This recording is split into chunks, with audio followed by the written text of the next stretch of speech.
Hello students, आज हम लोग स्टार्ट करने जा रहे हैं एक नया चैप्टर। इसका नाम है theoretical distribution and theoretical distribution is also known as probability distribution. देखो, इससे पहले हमने लास्ट चैप्टर में प्रोबेबिलिटीज फाइंड करना सीखा था।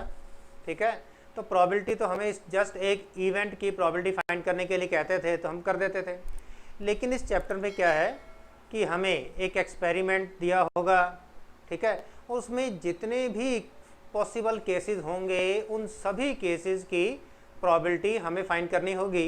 और जब हम सबकी प्रोबेबिलिटी फाइंड कर लेंगे तो सबका सम मिलाकर 1 के इक्वल आ जाएगा। ठीक है, तो उससे ही हम प्रोबेबिलिटी डिस्ट्रीब्यूशन कहते हैं। प्रोबेबिलिटी डिस्ट्रीब्यूशन का मतलब है जितने भी अलग अलग केसेस संभव हैं उन सभी की प्रोबेबिलिटी फाइंड करना। ठीक है, प्रोबेबिलिटी फाइंड करने के बाद उनके आगे उनकी प्रोबेबिलिटी लिख दो, फिर सबका सम निकालोगे तो 1 आ जाएगा। यही प्रोबेबिलिटी डिस्ट्रीब्यूशन कहलाता है कि हमने प्रोबेबिलिटी को सभी इवेंट्स में डिस्ट्रीब्यूट कर दिया। ठीक है, और डेफिनेशन क्या है? Probability distribution means the distribution of probability amongst all possible cases of happening और non happening of a particular event and that event is known as success. ठीक है, कि हम किसी भी क्वेश्चन में जितने भी अलग अलग केसेस पॉसिबल हो पाएंगे सभी केसेस की प्रोबेबिलिटी निकाल देंगे। जैसे for example, there are 4 one day cricket matches will be played between India and Australia. India Australia के बीच में 4 वनडे मैचेस सपोज खेले जा रहे हैं, तो कितने अलग अलग पॉसिबल केसेस हो सकते हैं? सपोज कर लेते हैं कि इसमें सिर्फ 2 ही पॉसिबिलिटीज़ हैं, या तो एक देश जीतेगा और दूसरा या फिर हारेगा, दैट्स ऑल। बीच में कोई ड्रॉ वगैरह का प्रोविज़न नहीं है इस क्वेश्चन में समझने के लिए। ठीक है, 2 ही पॉसिबिलिटीज़ हैं, जीतना या हारना, विन और फेलियर। तो सपोज 4 वनडे क्रिकेट मैच होंगे इंडिया और ऑस्ट्रेलिया के बीच में and India's win is treated as success. देखो, ऐसा है, हमें हर क्वेश्चन में सक्सेस को डिफाइन करना होगा। जब भी हम कोई क्वेश्चन भी सॉल्व करेंगे तो हमें बताना है कि सक्सेस क्या है। तो इसमें बताया है India's win will be treated as success. The list of all possible outcomes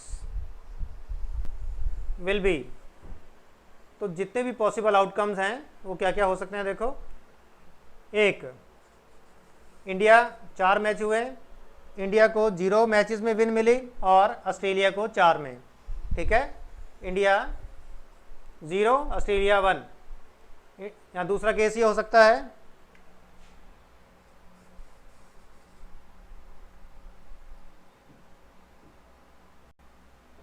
दूसरा केस हो सकता है इंडिया 1 विन ऑस्ट्रेलिया 3। थर्ड हो सकता है इंडिया 2 मैच में जीत गया और ऑस्ट्रेलिया 2 में। फोर्थ केस हो सकता है इंडिया 3 मैचेस में जीता और ऑस्ट्रेलिया 1 में। और 5वां केस हो सकता है 4 मैचेस में इंडिया जीत गया और ऑस्ट्रेलिया किसी मैच में भी नहीं जीत पाया। तो बस आप ही बताओ, इसके अलावा कोई और पॉसिबिलिटी हो सकती है? तो नहीं हो सकती। तो जब हम इन सभी 5 केसेस की प्रोबेबिलिटी निकाल कर इनके सामने यहाँ यहाँ यहाँ यहाँ यहाँ लिख देंगे ना, तो वो कहलाता है प्रोबेबिलिटी डिस्ट्रीब्यूशन। ठीक है, मेरे ख्याल से क्लियर है सारा कुछ, प्रोबेबिलिटी डिस्ट्रीब्यूशन क्या होता है। अब हम आगे सीखेंगे प्रोबेबिलिटी डिस्ट्रीब्यूशन। प्रोबेबिलिटी का डिस्ट्रीब्यूशन करने के लिए हमारे पास 3 अलग अलग मेथड्स हैं। ठीक है, एक है बाइनोमियल डिस्ट्रीब्यूशन, एक पॉइजन डिस्ट्रीब्यूशन और तीसरा है नॉर्मल डिस्ट्रीब्यूशन। तो सबसे पहले हम लोग स्टार्ट करने जा रहे हैं बाइनोमियल डिस्ट्रीब्यूशन, फिर इसके बाद हम पॉइजन नॉर्मल इसके बाद करेंगे। ठीक है, थोड़ा सा मैं मिटाने जा रहा हूँ, मिटा दें इसको। ये जो हिंदी वाली डेफिनेशन है इसे हम मिटा रहे हैं।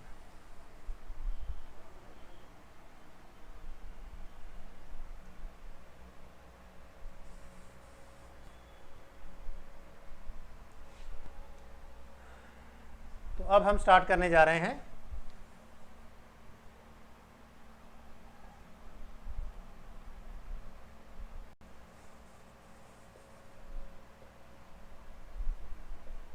Binomial distribution. ठीक है, बाइनोमियल डिस्ट्रीब्यूशन स्टार्ट करने के लिए देखो एक छोटा सा एग्जांपल हमें लेना पड़ेगा, तभी इसकी डेफिनेशन जो है वो क्लियर हो पाएगी। सपोज कर लेते हैं, सेम एग्जांपल ले लेते हैं।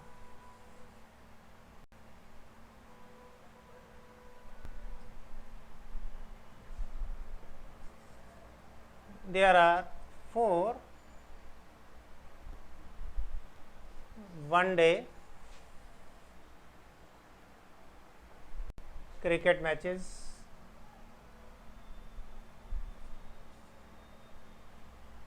will be played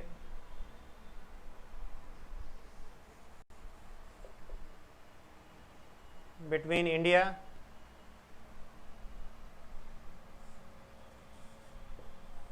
and Australia.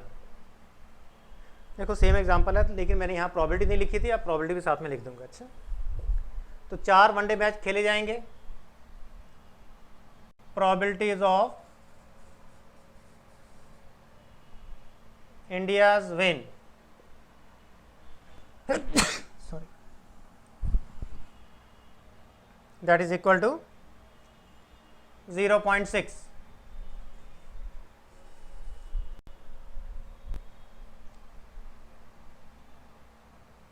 और हमसे फाइंड करने के लिए कहा है फाइंड द प्रोबेबिलिटी डिस्ट्रीब्यूशन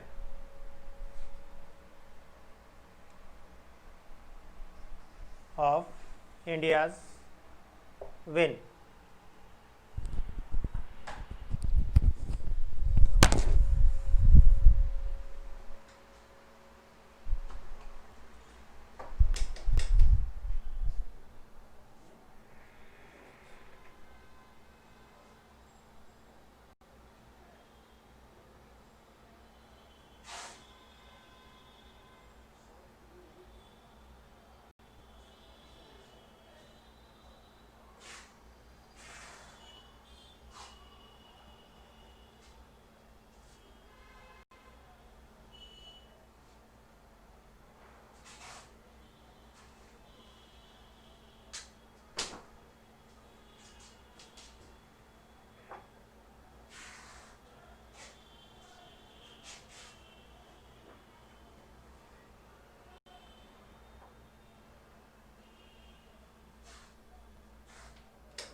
आगे देखेंगे हम लोग find the probability distribution of India's win. तो जैसा कि हमने बताया था 5 केसेस हैं, लेकिन आप थोड़ा सा लिखने का ढंग नया सीखेंगे, इसलिए इसे आप नोट कर लो, इसे मिटा रहा हूँ। अच्छा, मैं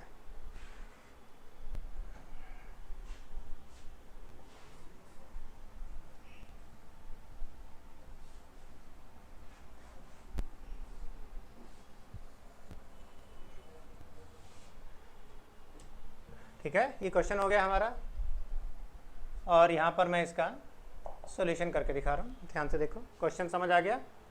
तो सबसे पहले हम इसमें 4 क्वेश्चंस के आंसर देंगे। अच्छा, तभी हमारा क्वेश्चन आगे स्टार्ट हो पाएगा। सबसे पहले हम लिखेंगे नंबर ऑफ मैचेस प्लेड, कितने मैच खेले गए, 4। इसके बाद प्रोबेबिलिटी ऑफ सक्सेस किसे माना गया है, इंडिया की जीत को सक्सेस माना या ऑस्ट्रेलिया की जीत को सक्सेस माना गया है। तो क्वेश्चन के अकॉर्डिंग चलना है, ये नहीं कि हम इंडिया में रहते हैं तो इंडिया की जीत को सक्सेस माने। क्वेश्चन में वो कुछ भी कह सकते हैं, जैसा बोलेंगे वैसा चलना है। ठीक है, प्रोबेबिलिटी ऑफ सक्सेस क्या है, equal to probability of India's win, that is equal to 0.60। इसे ज़रा मैं फ्रैक्शन बना देता हूँ, दैट विल बी 6/10, कट के 3/5 आ जाएगा।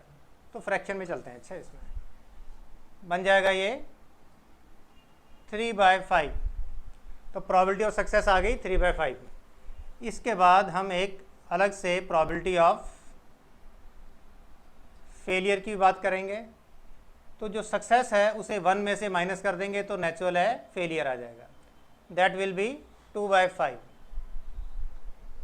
Number of matches 4, success 3/5, failure 2/5। और नंबर ऑफ सक्सेसेस देखो अगर 4 मैच खेले गए हैं तो जितने भी पॉसिबल केसेस हैं उन सब की लिस्ट बना देनी है। 0 सक्सेस भी हो सकती है, 1 सक्सेस भी हो सकती है, 2 सक्सेस भी हो सकती है, 3 भी हो सकती है, 4 भी हो सकती है, 5 भी हो सकती हैं। लेकिन जब मैच ही 4 हैं तो 5 कैसे होगा? ठीक है, तो 5 सक्सेस नहीं लिखनी, सीधी सी बात है। 0 से लेकर जितने मैच खेले गए उतने तक आ जाएगा। अच्छा ठीक है, इसके बाद हम सबसे पहले 0 सक्सेस की प्रॉबिलिटी निकालेंगे, फिर 1 की, 2 की, 3 की, 4 की, सबकी प्रॉबिलिटी निकाल देंगे। तो सबसे पहले हमने प्रॉबिलिटी ऑफ 0 सक्सेस निकाला। तो देखो 0 सक्सेस में हो जाएगा, इनको थोड़ा सा सिंबलाइज कर देते हैं हम। ठीक है, प्रॉबिलिटी ऑफ सक्सेस को हम सिर्फ P लिख लेते हैं और प्रॉबिलिटी ऑफ फेलियर को हमने Q से डिनोट कर दिया। अच्छा ठीक है, 0 सक्सेस है तो सक्सेस तो एक बार भी नहीं हुई, लेकिन 4 मैच खेले थे तो चारों बार फेलियर हुई, तो मतलब Q Q Q Q 4 बार आएगा। ठीक है, फेलियर फेलियर फेलियर फेलियर, क्योंकि 0 सक्सेस चाहिए। और आपको याद होगा मैंने प्लेइंग कार्ड वाले क्वेश्चन आपको एक बार करवाए थे, तो उसमें क्या था, जितने मैचेस खेले गए उतने फैक्टोरियल से मल्टीप्लाई करो और जितने एक जैसी इवेंट्स आ रही हैं उतने फैक्टोरियल से डिवाइड भी कर दो। तो सॉल्व करके क्या आंसर आएगा? Q की वैल्यू पुट करेंगे हम लोग 2/5, 2/5, 2/5, 2/5, 2/5 और ये कट के 1 हो जाएगा। सॉल्व करेंगे तो 16/625 आ जाएगा। 16/225 0 सक्सेस की वैल्यू आ गई। फिर इसके बाद हम प्रॉबिलिटी ऑफ 1 सक्सेस निकालेंगे। 1 सक्सेस में क्या होगा, एक बार सक्सेस यानी P एक बार आया और Q जो है नेचुरल है वो 3 बार आया। मैंने इस बार Q को 3 बार लिखने के बदले Q की पावर 3 लिख दी। Q Q Q 3 बार, और अलग अलग कम्बिनेशन बनाने के लिए 4 मैचेस खेले गए थे, 4 फैक्टोरियल से मल्टीप्लाई किया और Q 3 बार आ रहा है तो 3 से डिवाइड किया, P एक बार आ रहा है तो 1 से डिवाइड करेंगे, तो 1 से डिवाइड करने की ज़रूरत नहीं है, कोई फ़र्क नहीं पड़ेगा।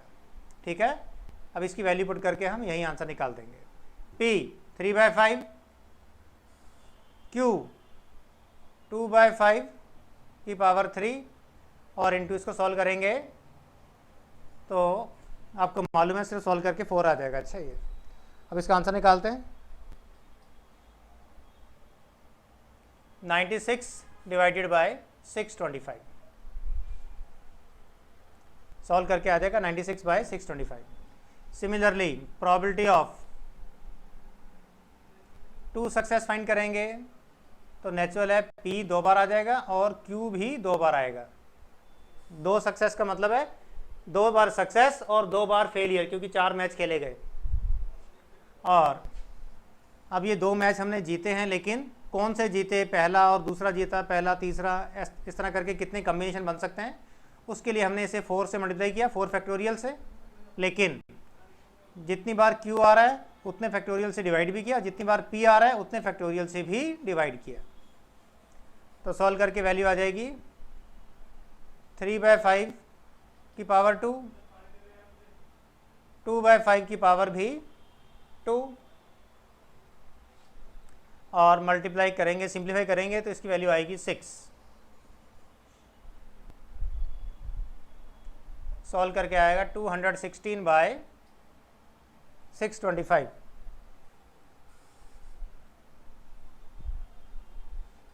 आगे देखते हैं।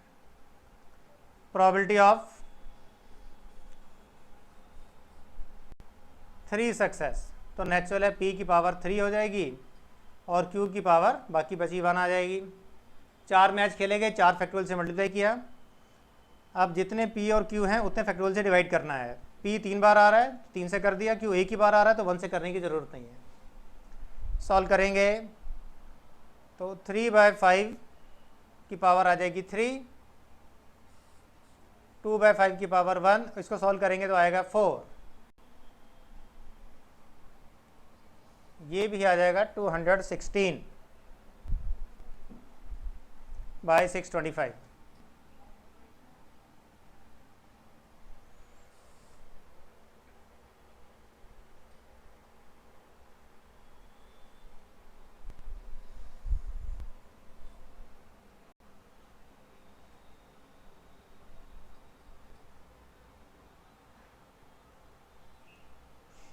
ठीक है, आगे देखते हैं। तो 3 सक्सेस का आंसर भी आ गया। इसके बाद हम निकालेंगे प्रोबेबिलिटी ऑफ 4 सक्सेस। चारों बार सक्सेस तो p की पावर पूरी 4 हो जाएगी और q नहीं आएगा, और मल्टीप्लाइड बाय 4 फैक्टोरियल आएगा। 4 मैच खेले गए और जितनी बार p q आ रहा है उतने फैक्टोरियल से डिवाइड, p चारों बार आ रहा है पूरा, तो पूरे 4 फैक्टोरियल से डिवाइड कर दिया। सॉल्व करेंगे तो p की पावर 4 यानी 3/5 की पावर 4, और ये से कट जाएगा तो 1 ही आ जाएगा। सॉल्व करेंगे तो 81/625। तो ये हमने 5 केस बनते थे, पांचों आंसर निकाल दिए। 0 1 2 3 4 1 2 3 4 5 5 केस बने, 0 1 2 3 4। तो जैसा कि हमने सीखा था, प्रोबेबिलिटी डिस्ट्रीब्यूशन का मतलब है कि पूरी प्रोबेबिलिटी जितनी 100% प्रोबेबिलिटी या 1 प्रोबेबिलिटी होती है, उसे जितने भी अलग अलग केसेस बनते हैं सभी केसेस में डिवाइड कर देना, डिस्ट्रीब्यूट कर देना, प्रोबेबिलिटी डिस्ट्रीब्यूशन कहलाता है। तो इसका मतलब जब इंडिया और ऑस्ट्रेलिया के बीच में जो मैच हो रहा है, इसमें 4 मैचेस में हम कोई भी नहीं जीत पाएंगे, इसकी प्रोबेबिलिटी सिर्फ 16/25 है। 1 मैच में हम जीतेंगे 96/625, 2 मैचेस में जीतेंगे 216/625, 3 में जीतेंगे 216/625, चारों में जीतेंगे 81/625। अब अगर हम इन सब का सम निकाल कर देखेंगे तो आप लोग देखो, इन सब का जो सम है वो आ जाएगा, कितना आएगा, पूरा 625/625, यानी सॉल्व करेंगे तो कटेगा तो 1 आ जाएगा। पूरी प्रोबेबिलिटी 1 आ गई। सबको ऐड करके देख लो, 6 और 7 6 13 14 15 25, 2 और 1 3 9 12 13 14 6 20 22, 22 का 2 2 कैरी आ गए, 2 2 4 2 6, 625/625 सही आंसर आया। ये कहलाता है प्रोबेबिलिटी डिस्ट्रीब्यूशन। लेकिन ये हमने स्टार्ट कर दिया है बाइनोमियल डिस्ट्रीब्यूशन। अब देखते हैं जरा कि इसमें बाइनोमियल डिस्ट्रीब्यूशन वाली कौन सी बात है। तो मैं ये ऊपर वाला पोर्शन मिटा रहा हूँ, नोट कर लो फटाफट।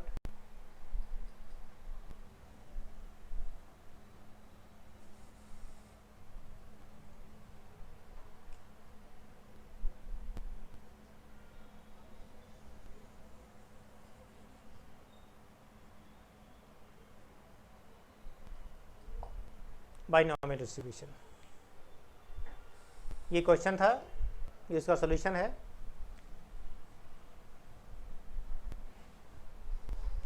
अब जरा हम इसे एक टेबल की फॉर्म में लिख देंगे तो वो कहलाता है प्रोबेबिलिटी डिस्ट्रीब्यूशन।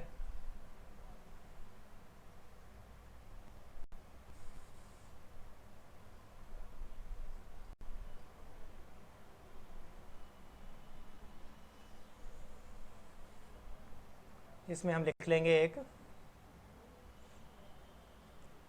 x और यहाँ लिख लेंगे प्रोबेबिलिटी ऑफ x, और x का मतलब है number of success. 0 success, 1 success, 2 success, 3 success और 4 सक्सेस। 0 सक्सेस की प्रोबेबिलिटी कितनी आई, 16/625। 1 सक्सेस की प्रोबेबिलिटी 96/625। 2 सक्सेस की 216/625। 3 सक्सेस 216/625।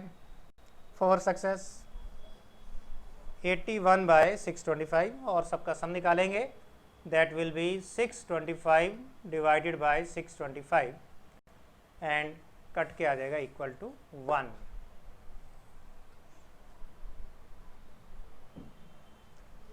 क्लियर है या नहीं?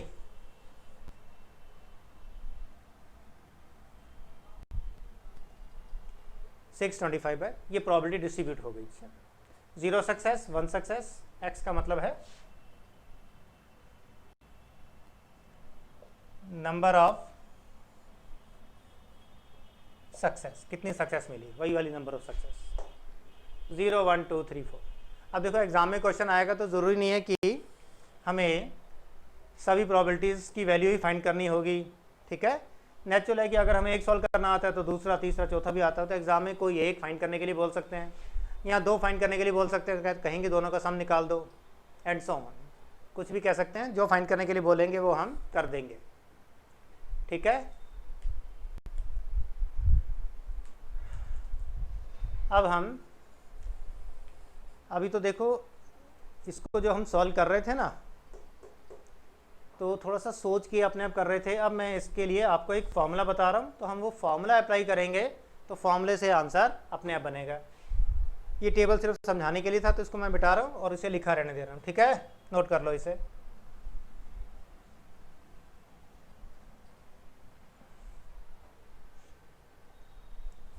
बाइनोमियल डिस्ट्रीब्यूशन में सबसे पहले तो हमें क्या फाइंड करना होता है, number of trials, number of throws, number of tosses, ठीक है। कॉइन है तो टॉस कर लिया, डाइस है थ्रो कर लिया, और मैच हो रहे हैं या कोई कार्ड निकालना है, ट्रायल्स हो गया, ड्रॉज हो गया, कोई कार्ड फाइंड किया, etcetera. That is known as n. तो number of trial, throw, tosses और ड्रॉज को हम कहते हैं एन। जैसे इसमें नंबर ऑफ मैचेस प्लेड 4 थे, तो इस 4 को हम कहते हैं एन। वो अभी मैंने जो मेथड करवाया इसमें एन की ज़रूरत नहीं पड़ी, मतलब एन लिखने की ज़रूरत नहीं पड़ी, 4 की तो ज़रूरत पड़ी थी हमें। अब मैं आपको एक फॉर्मूला बनाकर दिखाऊंगा, ठीक है, जिसमें number of trials, tosses, throws और ड्रॉज को हम कहते हैं एन। फिर प्रोबेबिलिटी ऑफ सक्सेस, इसको हम कहते हैं पी, जैसा कि मैंने पहले ही बता दिया था। प्रोबेबिलिटी ऑफ फेलियर को हम कहते हैं क्यू, और ये होता है 1 माइनस पी। 1 में से पी को माइनस कर दो,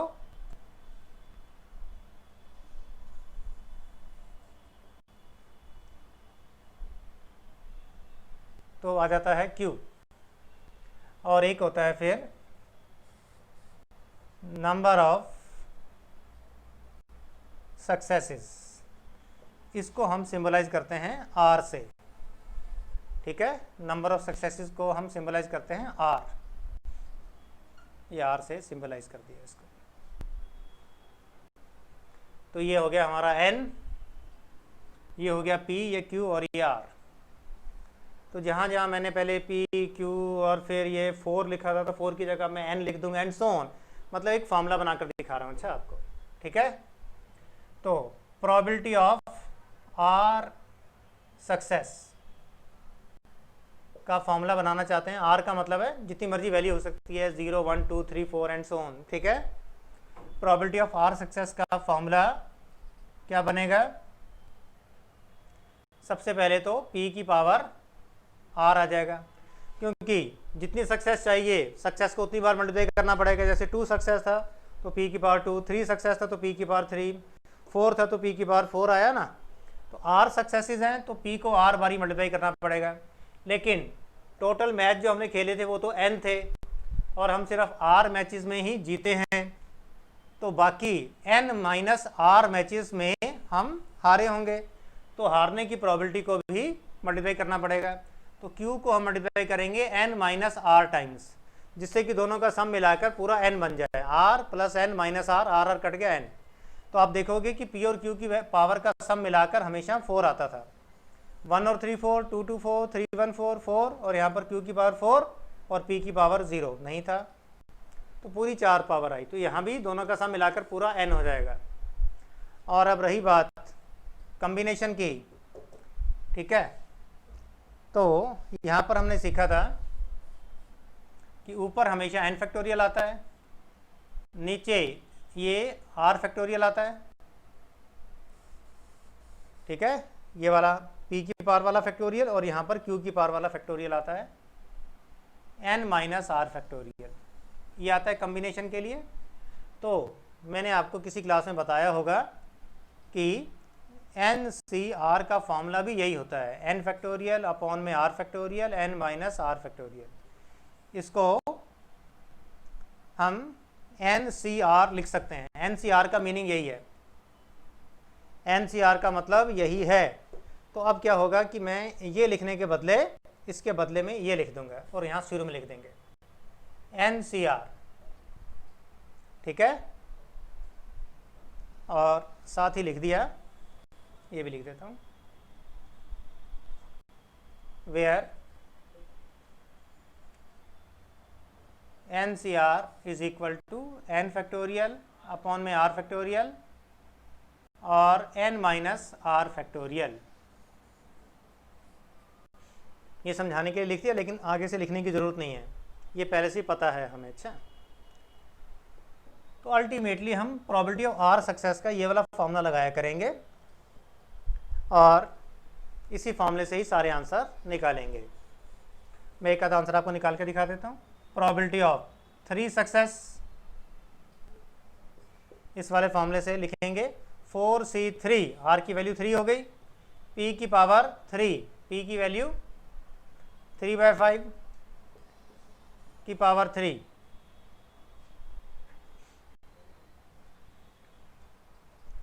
फोर C3 p की पावर 3 q की पावर 4 माइनस 3 यानी 1 आ जाएगा। और नेक्स्ट स्टेप में फिर हम p और q की वैल्यू पुट कर देंगे। अच्छा, 4c3 को सॉल्व करेंगे तो 4 फैक्टोरियल 3 फैक्टोरियल 1 फैक्टोरियल आएगा। तो देखो यहाँ भी यही आया था, 4 फैक्टोरियल 3 फैक्टोरियल और 1 आना था तो मैंने लिखा नहीं था, ठीक है। p की वैल्यू 3/5 की पावर 3 और 2/5 की पावर 4 माइनस 3 यानी 1।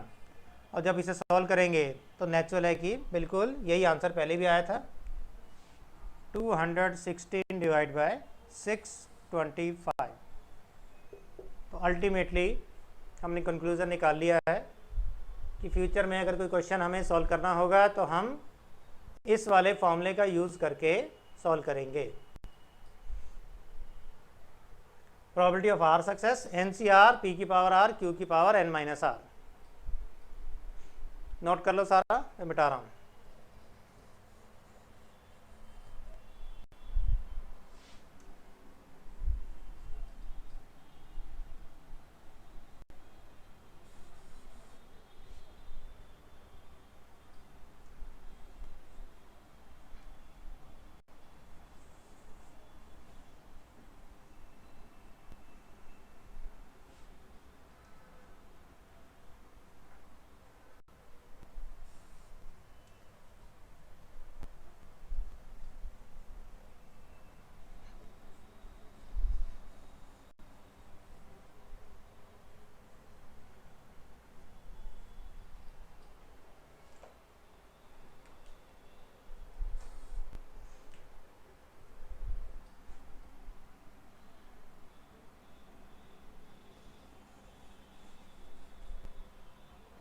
अब मैं आपको थोड़ी सी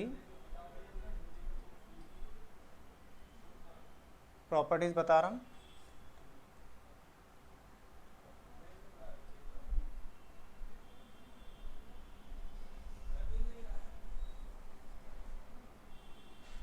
और फीचर्स भी कहते हैं of binomial distribution.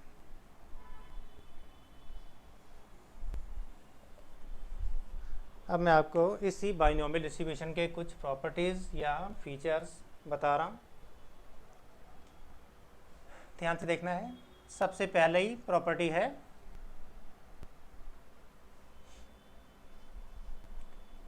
Binomial distribution को हम लोग BD लिख दिया करेंगे। Binomial distribution is a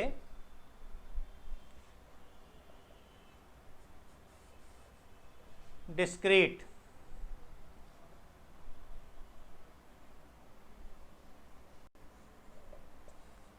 probability distribution. Binomial distribution जो है ये एक डिस्क्रीट प्रोबेबिलिटी डिस्ट्रीब्यूशन है। तो थोड़ा सा मैं इसको समझा रहा हूँ कि जो प्रोबेबिलिटी डिस्ट्रीब्यूशन होते हैं ना, ये दो तरह के होते हैं। एक को हम कहते हैं डिस्क्रीट और दूसरे को हम कहते हैं कंटिन्यूस। डिस्क्रीट में क्या है कि हम कितनी भी सक्सेस की प्रोबेबिलिटी निकाल सकते हैं, लेकिन कंटिन्यूस में हमें जो प्रोबेबिलिटी निकालनी है वो एक रेंज में निकालनी होगी। लाइक जैसे क्लास इंटरवल वाले क्वेश्चन होते थे ना, 0 से 10 के बीच की probability, 10 to 20, 20 to 30। That's why उसको हम कंटिन्यूस सीरीज भी कहते थे, ठीक है, क्लास इंटरवल वाली, और इसको हम कंटिन्यूस प्रोबेबिलिटी डिस्ट्रीब्यूशन कहते हैं। अच्छा, कंटिन्यूस प्रोबेबिलिटी डिस्ट्रीब्यूशन में क्या होता है,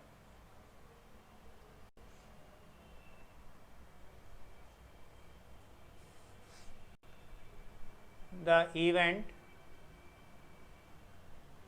is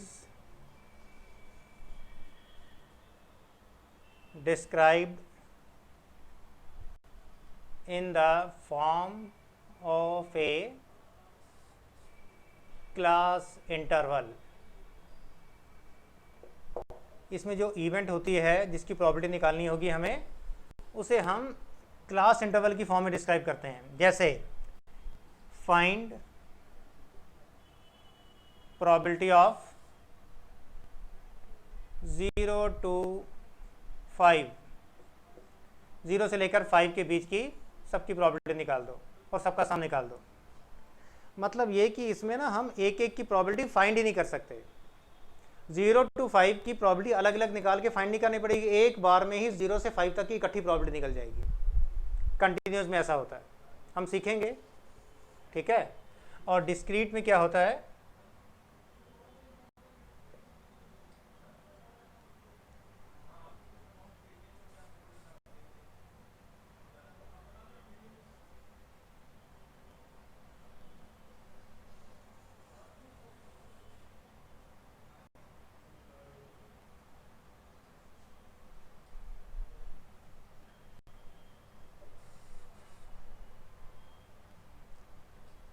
the event is described in the form of a whole number, पूरा नंबर, like 0, 1, 2।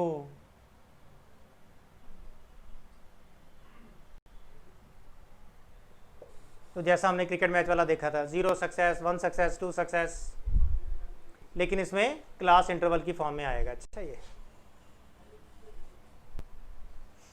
कंटिन्यूस के अंदर। तो ये एक डिस्क्रीट, जैसा कि हमने देख लिया क्रिकेट मैच वाला एग्जांपल सीखा था, तो ये एक डिस्क्रीट प्रोबेबिलिटी डिस्ट्रीब्यूशन है। सेकंड प्रॉपर्टी है इसकी, जो इसका formula, probability of r success is equal to n C r p की पावर आर और क्यू की पावर एन माइनस आर। ठीक है। Third,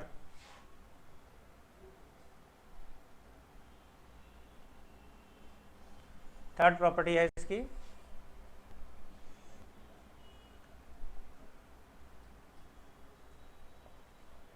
it's mean is equal to.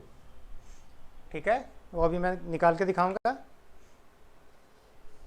तो आप सबसे पहले इस चार्ट को नोट कर लो, इसे मैं बिठाऊंगा और यहाँ पर कुछ समझाऊंगा। अच्छा,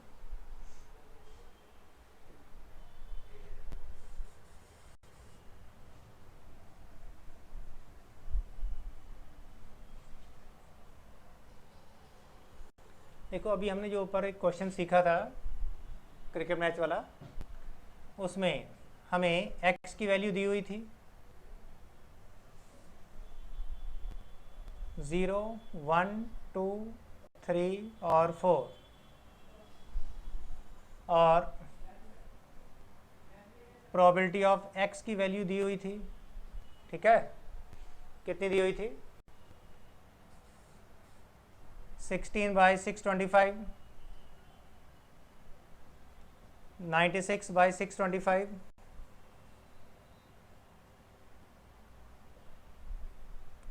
2 216/625, 216/625 और 81/625 याद होगा सबको।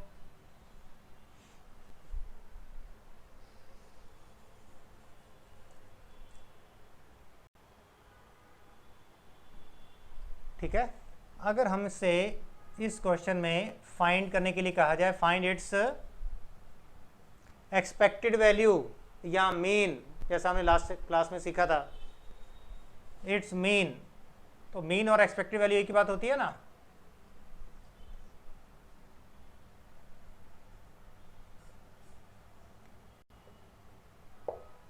तो बताओ मीन का फॉर्मूला क्या होगा, sigma x into P x, इसका सम निकाल देंगे तो आंसर आ जाएगा। तो x और पी एक्स हमें अलग अलग दिया है, यहाँ पर हम x और पी एक्स को मल्टीप्लाई करके उनका सम निकालेंगे। 0 into this 0, 1 into this 96/625, 2 into this 432/625, 3 into this 648/625, 4 into this 324/625 और सबका सम निकालेंगे तो कितना आ जाएगा,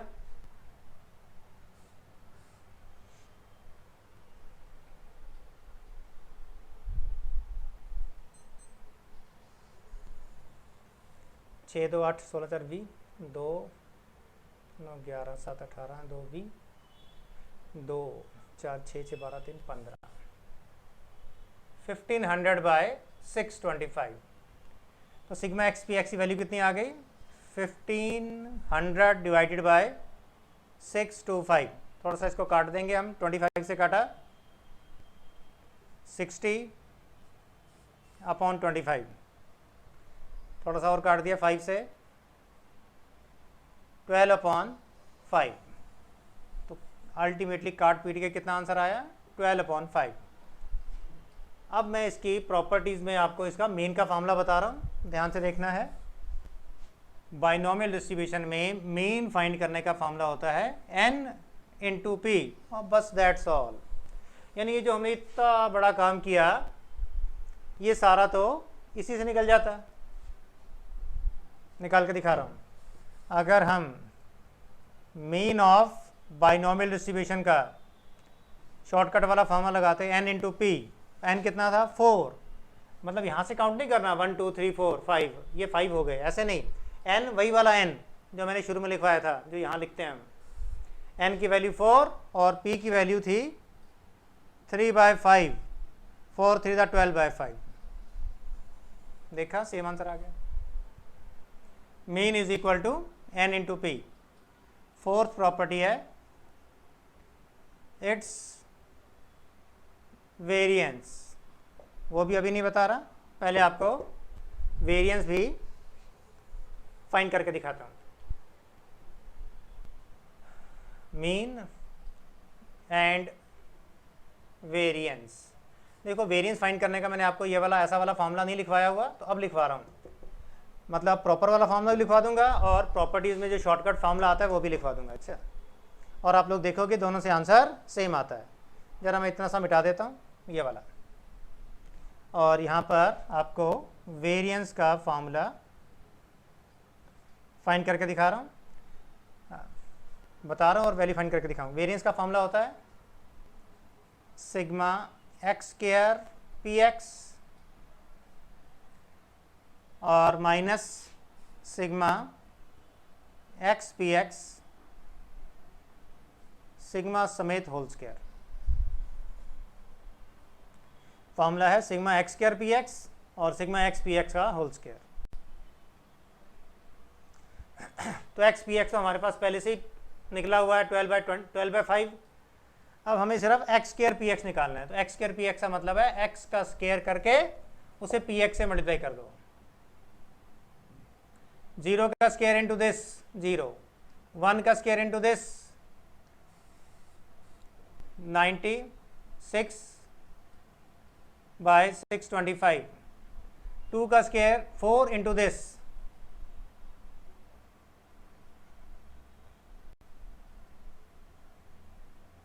864 अपॉन 625,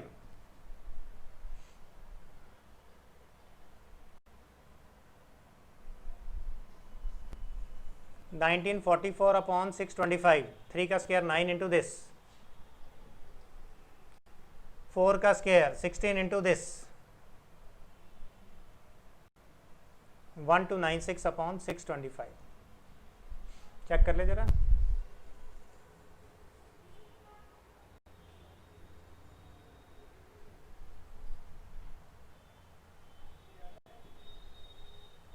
ठीक है, सबका सम निकाला। 6 4 10 10 20, 2 9 11 10 21 और 9 30, 3 आ गया कैरी, 3 और 8 11 9 20 और 2 22, 2 आ गया, 2 कैरी, 2 और 2 4, 4200 अपॉन 625। सम एक बार और निकाल लेते हैं।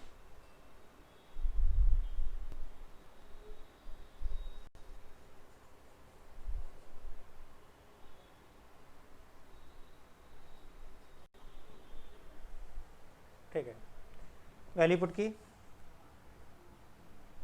4200 अपॉन 625 और माइनस एक्स पी एक्स का होल स्क्वायर, ये रहा काट पीट के जो छोटा सा आया था, 12 अपॉन 5 का होल स्क्वायर। सिंप्लीफाई करेंगे, थोड़ा सा काट देते हैं इसको,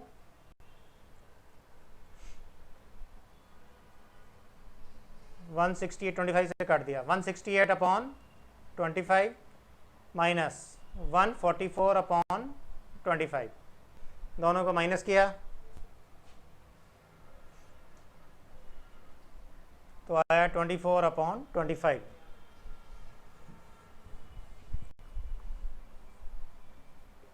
अब मैं आपको इसके वेरिएंस का शॉर्टकट फार्मूला बता रहा हूँ। वेरिएंस का फार्मूला है n into p into q. N p और क्यू तीनों को मल्टीप्लाई कर देंगे, सेम आंसर आएगा। यही करके दिखा रहा हूँ। Variance of binomial distribution n into p into Q. तो देखो एक लाइन में बिना ये सारा एक्स स्क्वायर पी एक्स निकाले कुछ नहीं निकालना। n 4, p 3/5, q 2/5, 4 3 12 2 24, that's all. 24/25। देखा दोनों आंसर सेम आए।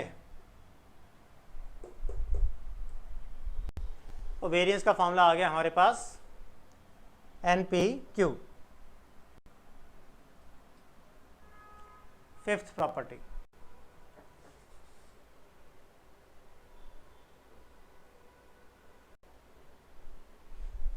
फिफ्थ प्रॉपर्टी है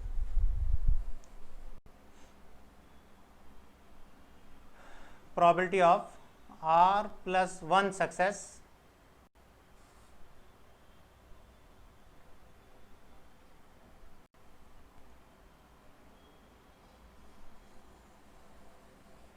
can be determined with the help of probability of r success।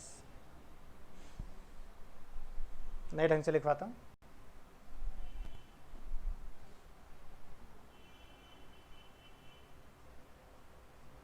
How to find probability of r plus 1 success by using the previous answer of probability of r success। तो यानी जब हमने P0, P1, P2 निकाला suppose, तो P2 तक तो निकाल चुके हैं, तो P3 निकालने के लिए हमें फिर से फॉर्मूला लगाना पड़ता है ना, बड़ा वाला, ये वाला C वाला भी, ये उतनी बड़ी बड़ी पावर निकालनी पड़ती हैं। तो फिफ्थ प्रॉपर्टी हमें बताती है कि पुराने वाले आंसर का यूज़ करके नया आंसर कैसे निकालते हैं। ठीक है, तो ये मैंने यहीं लिख दिया। अच्छा, how to find p r plus one by using the previous answer of p r. Formula है probability of r plus 1 success equal to probability of r success, तो पुराना आंसर आया था, into n minus r upon में r+1,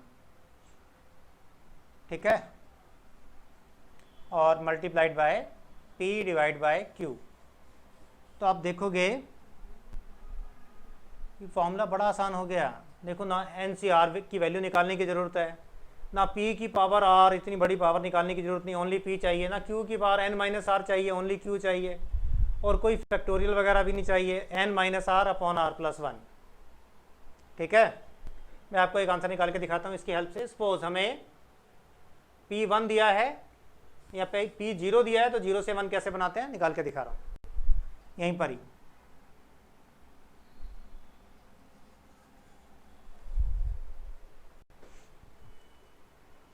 चलो इधर find कर देता हूँ, ये सारा मिटा देते हैं, ठीक है। नोट कर लो सारा जल्दी से।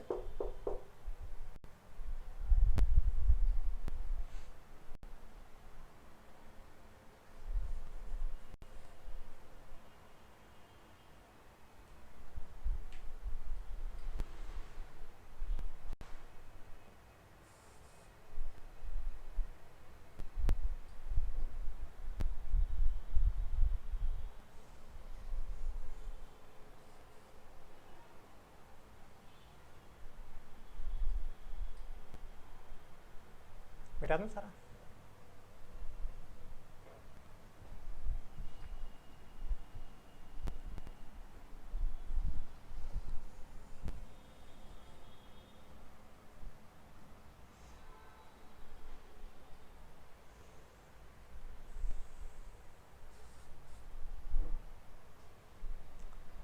तो मैं बता रहा था how to find p are.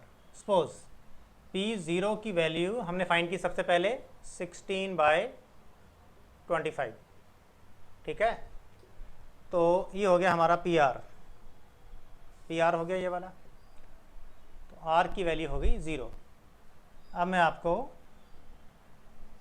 0 + 1 की वैल्यू फाइंड करके दिखा रहा हूँ।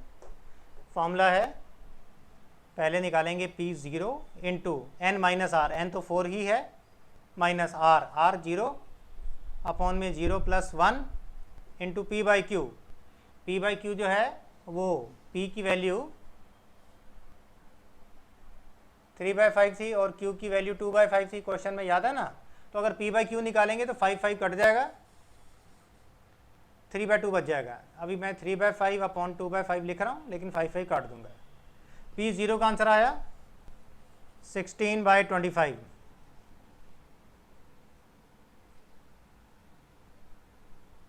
सिक्सटीन बाय 625, 16/6 इंटू 4 अपॉन में 1 और इंटू 5 कट गया, 3/2। तो बस अब इनको ज़रा हम काट देते हैं, 2 से कटा तो 2 आ गया, 3 to the 6, 16 6 the 96 अपॉन में 625, देखा सेम आंसर आया। तो ऐसे ही अब ये 1 का आंसर आ गया, तो इसी 1 वाले आंसर से फिर हम 2 का आंसर भी निकाल सकते हैं। क्लियर।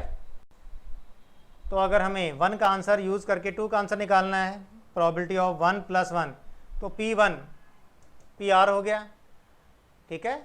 तो r की वैल्यू होगी 1 और हमें अब 1 + 1 यानी 2 निकालना है।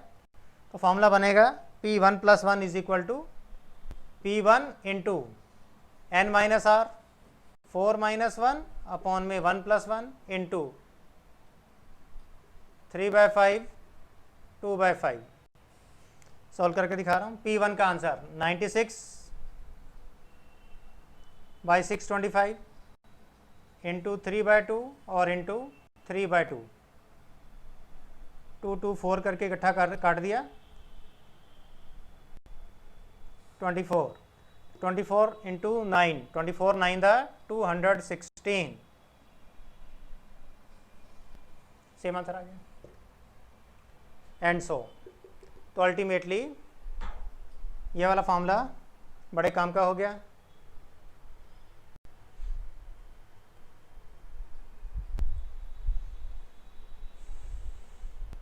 नोट करो सारा कुछ।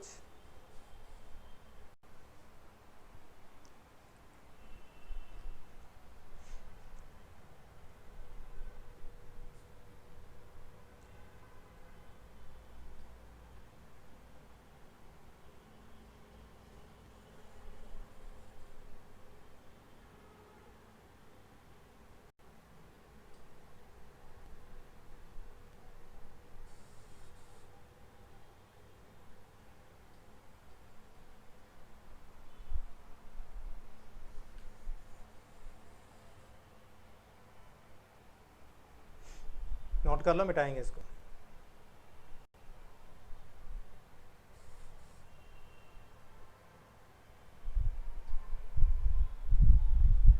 सिक्स प्रॉपर्टी देखते हैं। सिक्स प्रॉपर्टी है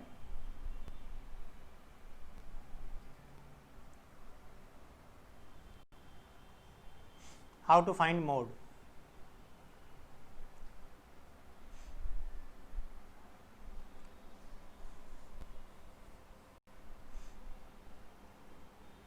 In binomial distribution, there may be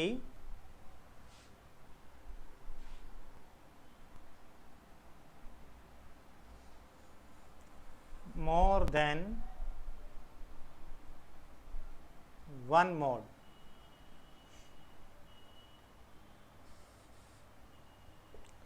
मतलब बाइनोमियल डिस्ट्रीब्यूशन में ऐसा पॉसिबल है कि मोड्स एक से ज़्यादा हो जाएं। मतलब ये it means it may be unimodal. Unimodal का मतलब है मोड का आंसर एक आएगा। अच्छा, एक फिक्स आंसर यूनिमॉडल, और मे बी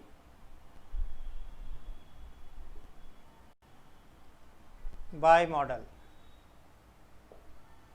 मतलब ऐसा पॉसिबल है कि बाइनोमियल डिस्ट्रीब्यूशन में एक ही वैल्यू आई मॉड की या फिर दो वैल्यू भी आ सकती हैं। बाई मॉडल मतलब दो मोड आ सकते हैं। अब कैसे पता चलेगा एक मोड है और कैसे पता चलेगा दो हैं और कैसे फाइंड करना है, इसके लिए बता रहा हूँ, ध्यान से देखो। First of all find the value of n+1 into p। First of all find the value of n+1 into p। इसके बाद दो पॉसिबिलिटीज होंगी, या तो ये इंटीजर होगा या फिर इंटीजर नहीं होगा। इट इज इंटीजर या फिर नॉन इंटीजर।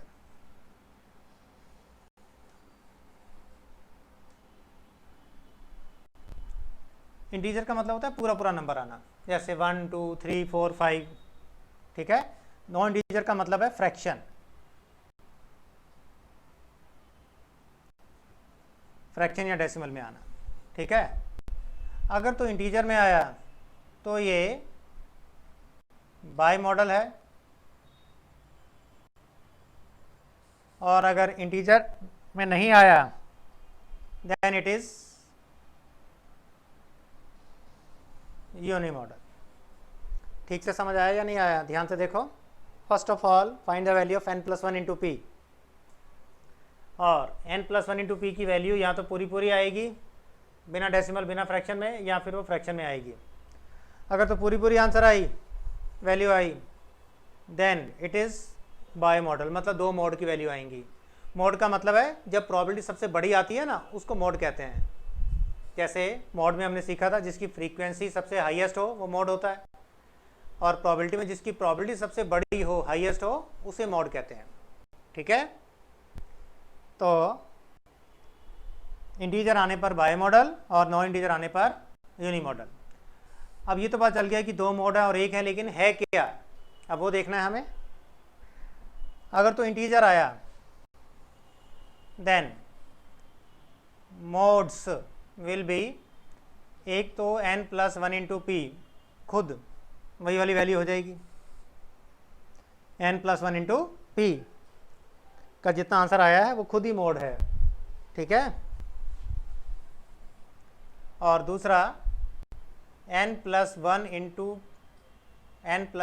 पी -1, उसमें से एक कम कर दिया जाए तो वो मोड हो जाएगा। अच्छा, दो मोड हैं, एक n+1 इंटू पी और एक उसी में से एक कम, ठीक है।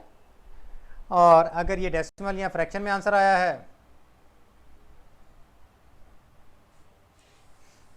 तो एक ही मोड होगा, तो मोड की वैल्यू आएगी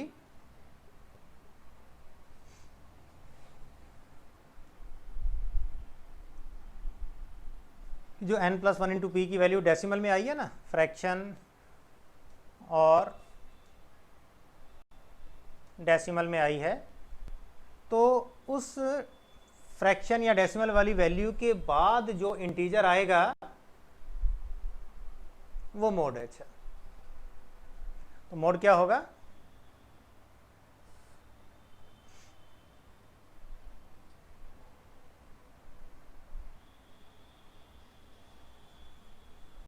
the next integer greater than n+1 × p। जैसे n+1 × p की वैल्यू आ गई 2.1, तो 2.1 के बाद नेक्स्ट इंटीजर कौन सा आता है? 3, तो 3 हो गया मोड। 2 + 6 आ गया तो भी 3 है, 2.7 आ गया तो भी 3 है, 2.9 आ गया तो भी 3 है, लेकिन अगर 3.2 आ गया तो फिर 4 है। ठीक है, डेसिमल में आएगा ना तो उसका नेक्स्ट इंटीजर बना देना ग्रेटर देन n+1 × p, यानी वही जो डेसिमल में वैल्यू आई थी n+1 × p की, डेसिमल में वैल्यू आई ना, उससे बड़ी वैल्यू जो इंटीजर में आ रही है उसका पॉइंट वगैरह में नहीं लाना। 2.1 है तो 3 कर दो, 3.1 है तो 4 कर दो, 4.7 है तो 5 कर दो, 5.8 है तो 6 कर दो। राउंड ऑफ नहीं करना, मतलब नेक्स्ट ही लेकर जाना है। ठीक है, ये थी हमारी 6 प्रॉपर्टी। इसको थोड़ा प्रूव करके दिखा रहा हूँ। 5th को प्रूव करके दिखा दिया था इधर, तो अब मैं ज़रा ये सारी चीज़ें मिटाऊंगा। नोट कर लो जल्दी से।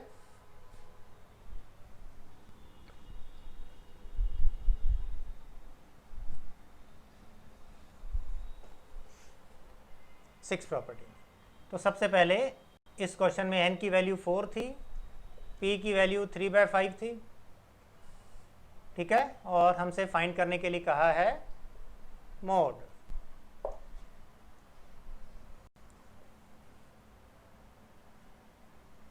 एग्जाम्पल इस 6 प्रॉपर्टी का प्रूफ है। अच्छा,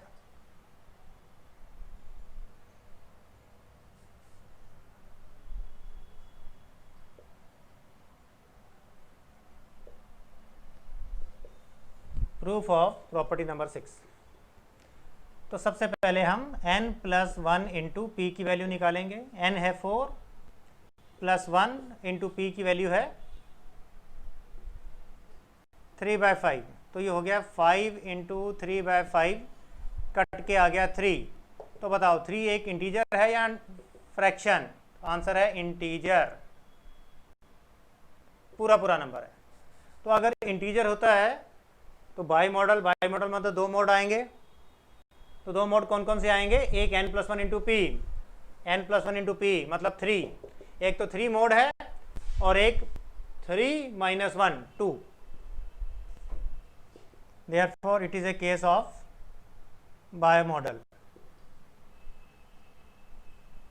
Therefore modes are n+1 × p and n+1 × p - 1, मतलब 3 and 3 - 1 मतलब 3 and 2।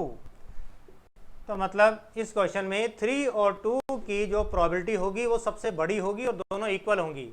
चेक करके देखते हैं।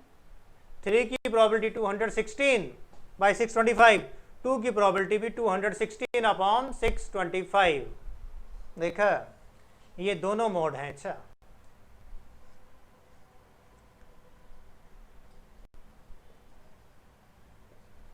ये भी और ये भी, दोनों की प्रोबेबिलिटी इक्वल आ गई। हाईएस्ट प्रोबेबिलिटी आई। ठीक समझ आ गया सबको? नोट करो।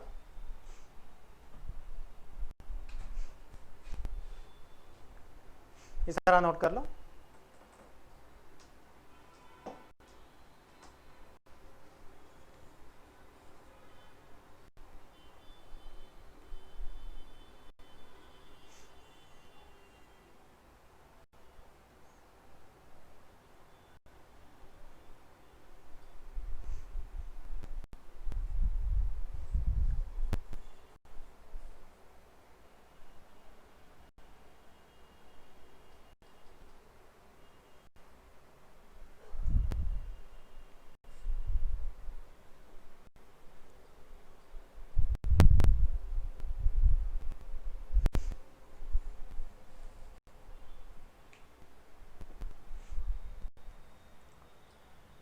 सर नोट करो जल्दी से।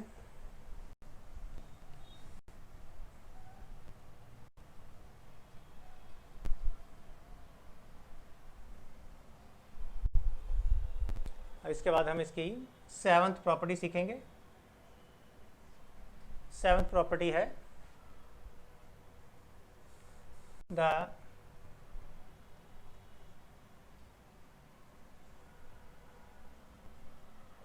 probability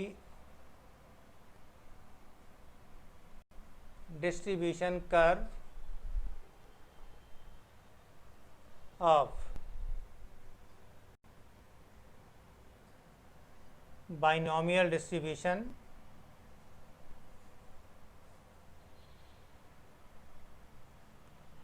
may be in the following forms. तो नीचे 3 फॉर्म्स बना के दिखाऊंगा, तीनों में से किसी भी तरह की कर्व हो सकती है, किसी भी शेप में हो सकती है। पहली,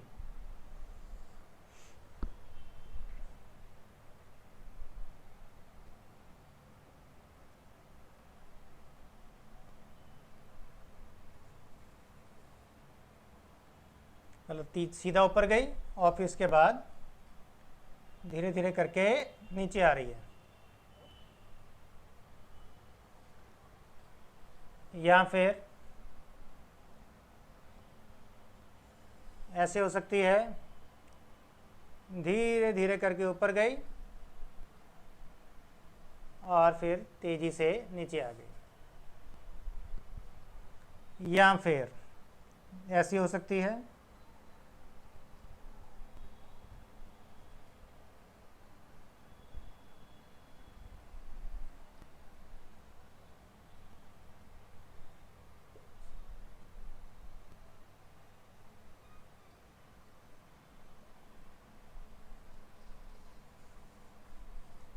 जैसे करके ऊपर गई थी वैसे ही नीचे आ गई। ठीक है, अब देखो ये वाली शेप तब बनती है when p is equal to 1/2, या p की वैल्यू हाफ आती है तो ऐसी शेप बनती है। When p is less than 1/2 तो ऐसी शेप बनती है। When p is greater than 1/2 तो ऐसी शेप बनती है। अच्छा, ठीक है, इसे हम कहते हैं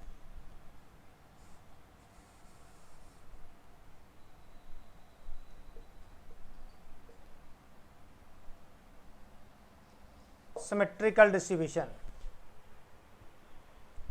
ठीक है, इसे हम कहते हैं सिमेट्रिकल डिस्ट्रीब्यूशन। जैसी शेप एक तरफ है वैसी ही दूसरी तरफ है, लेकिन ये वाली जो है वो सिमेट्रिकल नहीं है। They are called skewed.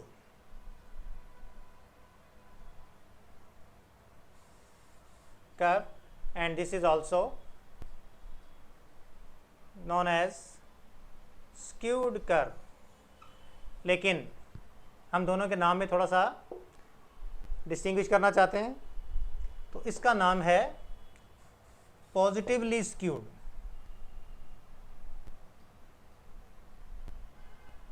इसका नाम है पॉजिटिवली स्क्यूड कर्व, और इसका नाम है नेगेटिवली स्क्यूड कर्व।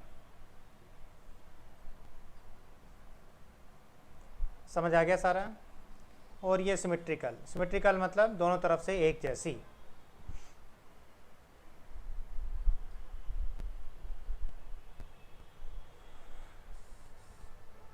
सिमेट्रिकल एक जैसी, ठीक है। और एक लगे हाथों आपको 7वीं प्रॉपर्टी बता देता हूँ। 7वीं हो गई, अच्छा 8th इधर लिख देता हूँ। जैसे हमने यहाँ पर सीखा था वेरिएंस इक्वल टू NPQ,